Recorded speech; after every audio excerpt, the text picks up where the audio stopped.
د هېواد په ختیځ کې د وسلوالو طالبانو پر ضد ولسي پاڅون کوونکي دي چې د ولسي جرګې د غړي حاجي حضرت علي په مشرۍ راپورته شوي او د افغان ځواکونو په ننګۍ وسله راخیستې ده.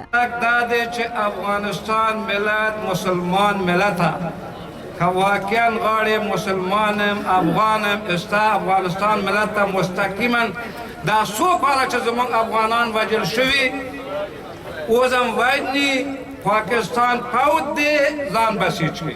د وسلوالو طالبانو د بریدونو زیاتوالي سره د هېواد له شمال څخه تر جنوبه او له لویدیځ څخه تر ختیځه سلګونه ولسي خلکو د نظام او امنیتي ځواکونو څخه د ملاتړ په پار د وسلوالو طالبانو پر ضد وسله پورته کړي او یو شمېر سیمې یې هم بیرته له طالب جنګیالیو نیولي. د کورنیو چارو وزارت هم وایي چې افغان حکومت د پاڅون کوونکو ترڅنګ ولاړ دی. طالبان هیڅ خوندي ځایونه نه لري او په هر ځای کې به د امنیتي او دفاعي ځواکونو لخوا کلک وځپل شي.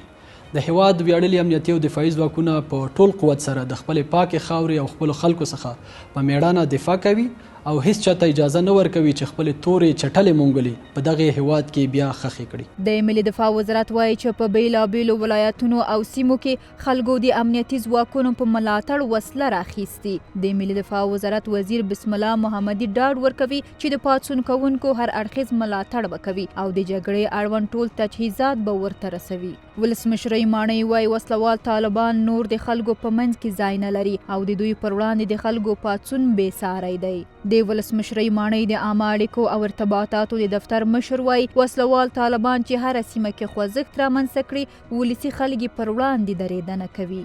در هر جایی که طالب آمده و ادعای حاکمیت میکنه مردم علیش استاد شده.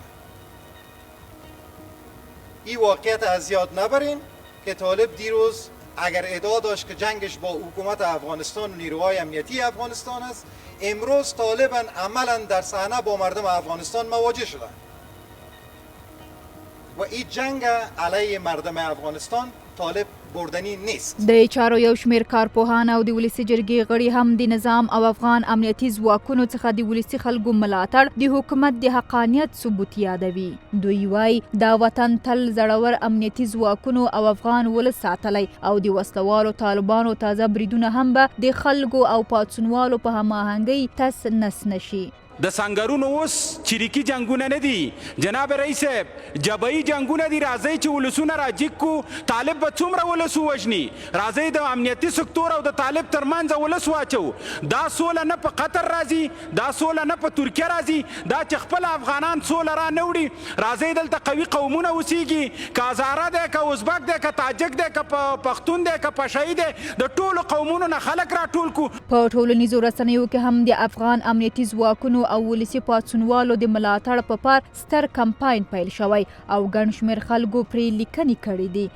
دوی لیکلي وسلوال طالبان به د تل په څیر بیا یوازې د مړو او ټپیانو په ورکولو ماتې خوري او د افغانستان د دښمنانو شوم اهداف به له خاورو سره خاورې شي.